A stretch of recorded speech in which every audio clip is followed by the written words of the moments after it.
Hi, I'm Rebecca Miller, and I'm here with Fiona, one of the many cats rescued by Paws in the City. And I'm here to tell you why Paws in the City has become one of the largest and most important animal rescue groups in the Dallas area.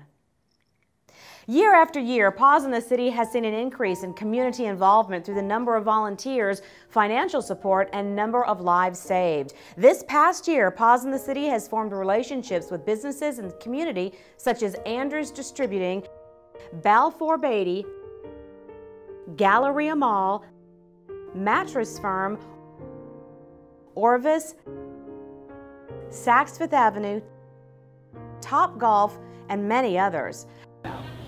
Well, we had this unprecedented opportunity when Saks Fifth Avenue, as a total company, decided to embark on a month-long charity event for the month of February. And each individual store got to select several charities locally that they wanted to support. And as a store, we chose as one of our charities Paws in the City. And because the store helped choose it, they got behind it tremendously. Committed to ending the abuse, neglect, and overpopulation of Dallas area dogs and cats, Paws in the City's volunteers work closely with Dallas Animal Services and other city shelters.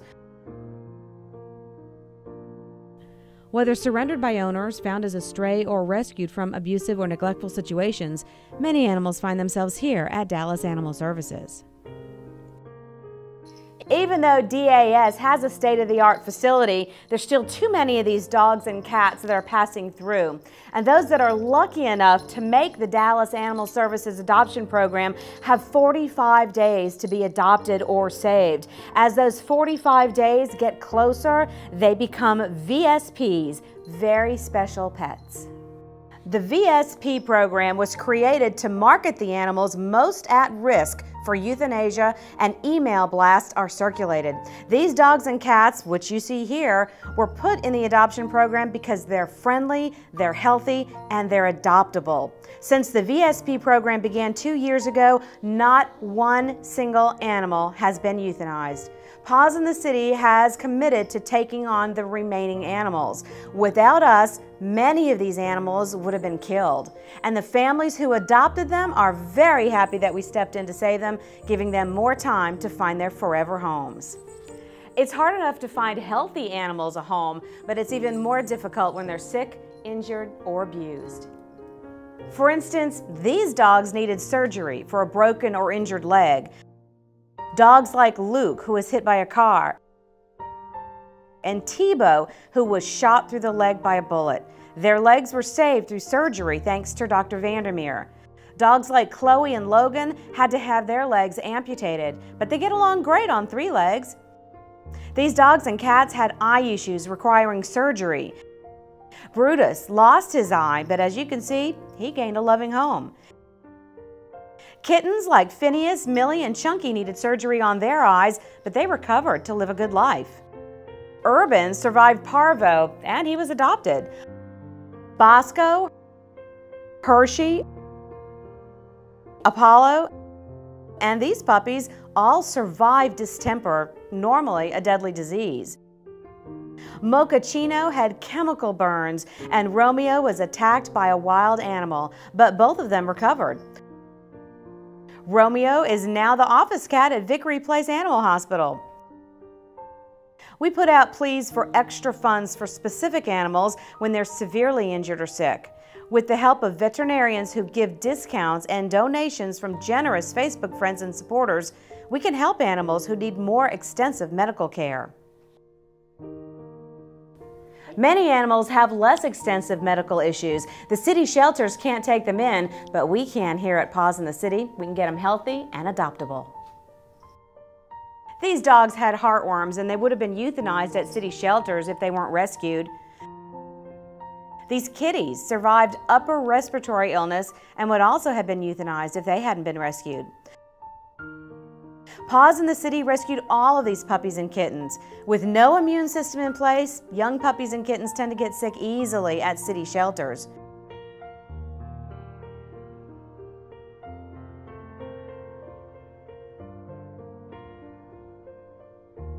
Barbie was left in the night drop box at Dallas Animal Services not only pregnant, but she'd been attacked by a porcupine and the quills were stuck in her mouth and her throat.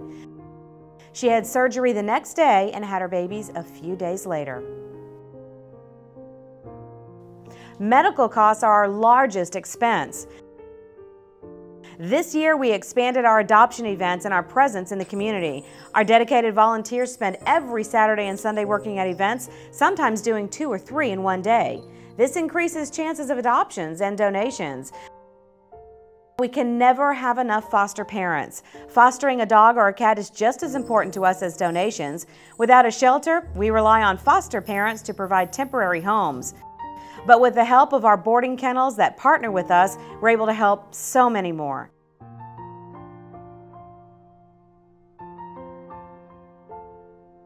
When a foster home can't be found, we rely on partners in the community.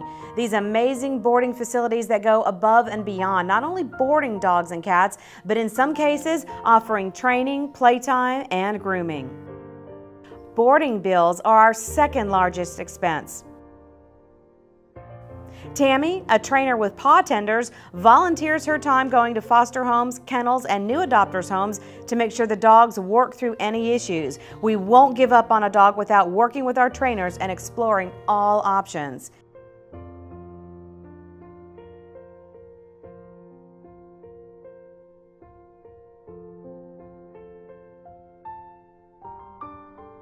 Camp Diggy Bones offers board and train and has worked miracles on dogs that others said were just hopeless. Dogs like Duke, who had severe territorial issues with being leashed, kenneled, and in a car. Now he's going to Sonic for chicken nuggets daily and meeting people at Home Depot and PetSmart.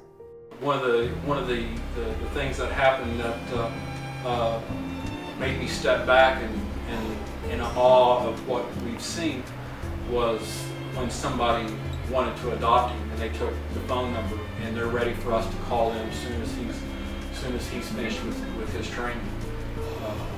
Thea and I stood each other and we just looked at each other and thought, this is amazing. I was coming back from my walk and I thought, this is truly a life that was worth saving. It was a life that was worth saving. We've fallen in love with this dog. He's worth every ounce of effort that we put into him.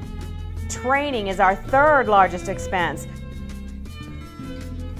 We're lucky to have a donor who set up a fund to help families who couldn't afford to pay major medical expenses for their own pets.